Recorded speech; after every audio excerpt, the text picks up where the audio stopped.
എല്ലാവർക്കും പുതിയൊരു വീഡിയോയിലേക്ക് സ്വാഗതം.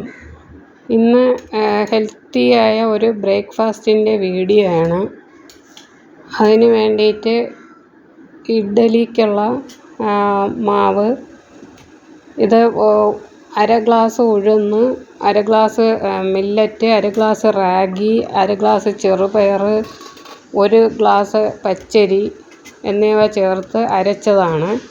ഇത് അരച്ച് സാധാരണ മാവ് വെച്ചേക്കുന്ന അത്ര സമയം വേണ്ട. ഇതൊരു 4-5 മണിക്കൂർ വെച്ച് പുളിപ്പിച്ചെടുത്തതാണ്.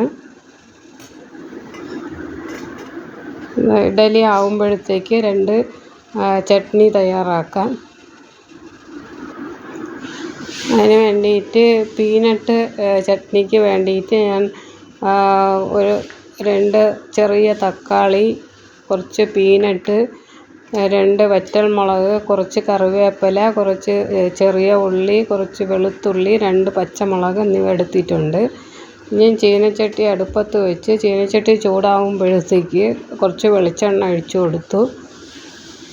അതിലേക്ക് വെളുത്തുള്ളിയും പച്ചമുളകും ഇട്ട് കൊടുത്തു. അതിൽ ചെറിയ ഉള്ളിയും കൂടി ഇട്ട് കൊടുത്തു. അതൊന്ന് മൂപ്പിക്കുക.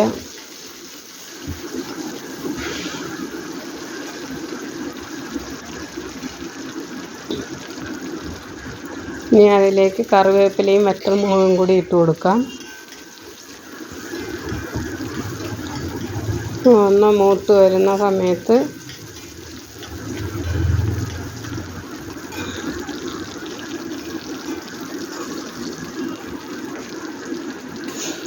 എടുത്തു വെച്ച പീനട്ട് ചേർത്ത് കൊടുക്കാം. പീനട്ട് ഒന്ന് മൂപ്പിക്കുക. ഇനി എരിവ് നന്നായിട്ട് വേണമെന്നുള്ളവർക്ക് 3-4 വറ്റൽമുളക് ചേർക്കാം. പച്ചമുളകും അധികം ചേർക്കാവുന്നതാണ്. ഇത് ഒരു നോർമൽ എരിവ് മാത്രമേ ഉണ്ടാവുകയുള്ളൂ, അധികം എരിവ് ഉണ്ടാവില്ല. ഇത് വറുത്ത പീനട്ടാണെങ്കിലും ഒന്നും കൂടെ നന്നായിട്ട് മൂപ്പിച്ചെടുക്കുമ്പോഴാണ് അതിൻ്റെ ടേസ്റ്റ്. ഇനി ഇതിലേക്ക് അരിഞ്ഞു വെച്ച ടൊമാറ്റോ ചേർത്ത് കൊടുക്കാം. ടൊമാറ്റോ നന്നായിട്ടൊന്ന് വെന്ത് വരണം.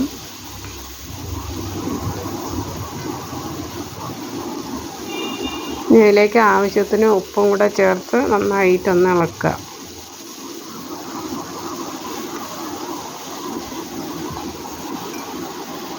ടൊമാറ്റോ എല്ലാം വെന്ത് ചേർന്നിട്ടുണ്ട്.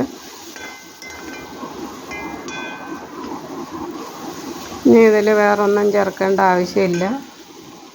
തണുത്തതിന് ശേഷം മിക്സിയിൽ അരച്ചെടുക്കാം. ഇനി ഇഡ്ഡലി വെന്തിട്ടുണ്ടോ എന്ന് നോക്കാം. ഇപ്പോൾ പാകത്തിന് വെന്തിട്ടുണ്ട്. ഇഡ്ഡലി തണുക്കാൻ വയ്ക്കാം. ഇനി ഇത് ഒരു പുതിന ചട്നിയും കൂടി അരയ്ക്കുകയാണ്. പുതിന ചട്നിക്ക് വേണ്ടിയിട്ട് ഒരു ബൗൾ തേങ്ങ എടുത്തിട്ടുണ്ട്, കുറച്ച് പുതിന ഇല, 3 പച്ചമുളക്, കുറച്ച് ചെറിയ ഉള്ളി. പിന്നെ തേങ്ങ മിക്സിയിലേക്ക് ഇട്ട് കൊടുക്കാം. ചെറിയ ഉള്ളി, പച്ചമുളക്, പുതിന ഇല, ആവശ്യത്തിന് ഉപ്പും കൂടി ചേർത്ത് കൊടുക്കാം.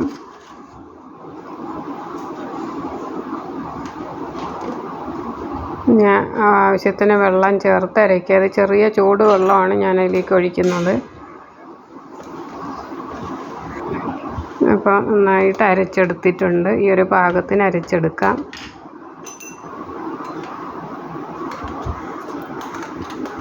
ഇനി ഒരു പാത്രത്തിലേക്ക് മാറ്റുകയാണ്. ഇനി പീനട്ട് വറുത്ത് വെച്ചത് മിക്സിയിലേക്ക് ഇട്ട് കൊടുക്കുക. അതിന് മുമ്പ് ആ ടൊമാറ്റോയുടെ തോടെല്ലാം ഒന്നെടുത്ത് മാറ്റാം.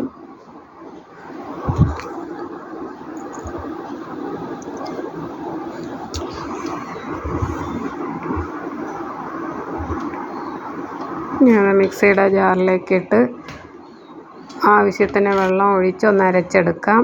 ഇത്തിരി ലൂസാക്കണമെങ്കിൽ കൂടുതൽ വെള്ളം ഒഴിക്കണം. ഞാൻ കുറച്ച് വെള്ളം ഒഴിച്ച് ഒന്ന് കട്ടിക്കാണ് അരച്ചെടുത്തിട്ടുള്ളത്.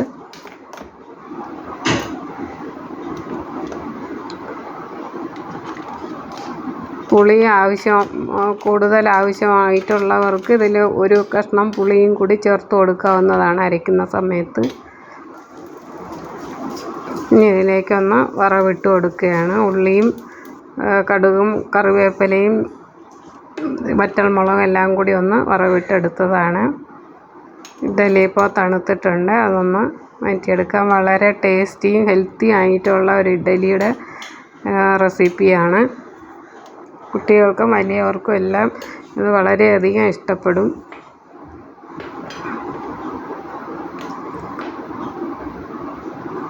എല്ലാവർക്കും ഈ വീഡിയോ ഇഷ്ടപ്പെട്ട് കാണുമെന്ന് കരുതട്ടെ. Thank you.